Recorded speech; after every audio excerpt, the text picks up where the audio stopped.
भरारी घेऊया, उत्तुंग भरारी घेऊया। तर क्रांतीज्योती महाविद्यालय हा चित्रपट पाहण्याची कारणं आहेत तीन. यातलं पहिलं महत्त्वाचं कारण म्हणजे हा चित्रपट का पाहावा याचं उत्तम उदाहरण आहे मराठी. लाभले आम्हास भाग्य बोलतो मराठी, जाहलो खरेच धन्य ऐकतो मराठी, धर्मपंथ जात एक जाणतो मराठी, एवढ्या जगात माय मानतो मराठी. मराठीचं प्रेम जागं होईल म्हणून हा चित्रपट बघू नका. तर तुमच्या मुलांना मराठी माध्यमांमध्ये घालायचं असेल आणि मराठी शाळेला आणि मराठी भाषेला जी अभिजात भाषा म्हणून जो दर्जा मिळाला आहे तो मराठी शाळांना मिळवायचा असेल तर त्यासाठी क्रांतीज्योती महाविद्यालय हा चित्रपट पहा. आम्ही कोकणचा आयसो म्हणून कोकणच्या मातीचं प्रेम असेल तर जरूर हा चित्रपट पहा. हा चित्रपट पाहण्याची कारणं आहेत असंख्य आणि हा चित्रपट न पाहण्याची कारणं आहेत शून्य. त्यातलं पहिलं महत्त्वाचं कारण म्हणजे एकतर हा चित्रपट अतिशय सुंदर आहे.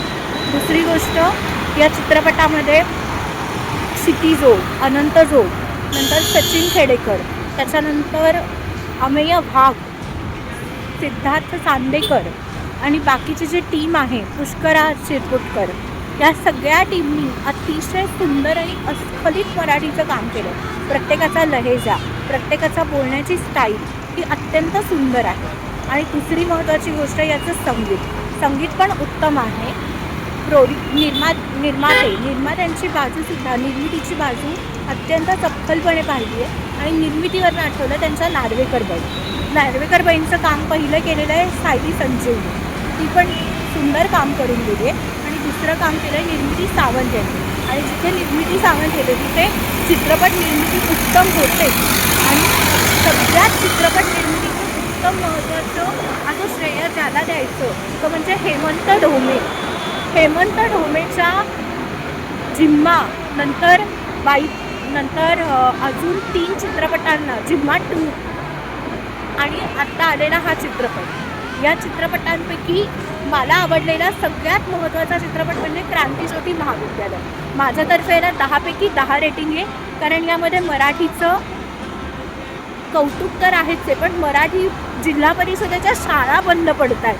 2000 शाळा बंद पाडलेल्या आहेत सरकारने. हे कुठेतरी आपल्याला खंत वाटायला पाहिजे, आपल्याला लाज वाटायला पाहिजे या गोष्टीची. म्हणून मी सगळ्यांना कळकळीची विनंती करीन की आपल्या मुलांना मराठी माध्यमात घाला. मला झालं की त्याला नक्की मराठी माध्यमात घालणारे ही काळ्या दगडावरची पांढरी रेघ.